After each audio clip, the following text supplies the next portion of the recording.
Hop, 2019-yilda ishlab chiqarilgan Damas'ni aka 307 ga berasiz, xudo xolasa. Beramiz. Generalni oldi sotdi, bo'rada. Bo'ladi. Mashinani probegi 119 ming ekan, bir qo'l mingansiz. To'g'rimi aka? Ha, to'g'ri. O'zim tushsiz bo'laverardi endi aka. Yo'q, qo'ying, men tushirmay Xo'p, qo'yaman. ko'chalar qilib qo'yilgan, chexollarning holatlari ham yaxshi ekan. Xo'p, patologlarga barlar taqib qo'yilgan, tepalari ham ko'chalar qilib qo'yilgan. Yaxshi linoleum bilan mana yangilardan tashab qo'yishgan ekan. Motor, korobka, zadniy mos.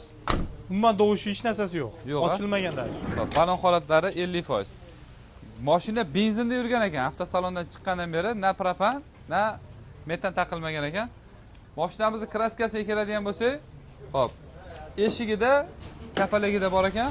Keyin bir tomonda kraskasi bor ekan. Ichiga umuman o'tmagan ekan, ko'rib chiqdik. Ichiga umuman o'tmagan ekan. Keyin mana shu yarim taraf tomda kraskasi bor ekan, lekin yurgan probegi halol ekan. To'g'rimi aka? To'g'ri, halol. 3700 ga shuni sababidan beraveramiz. 10 ga chapga topmaydi. Yo'q. Bo'ldi. Jonlar sog' bo'lsin. Egalarning telefon raqamlarini Telegram kanalimizga qo'yib qo'ying. Telegram kanalimizda bormisiz aka? Ha? Bormisiz? Telegramda men yo'qman, Instagramda borman. Ana ko'rdingizmi aka, yo'qsiz. Siz ham aynan yo'qsiz, shuning uchun Telegram kanalimizga o'tib olib, nomerlarni olib turib bosib olsangiz bo'ladi. Joningiz sog' bo'lsin.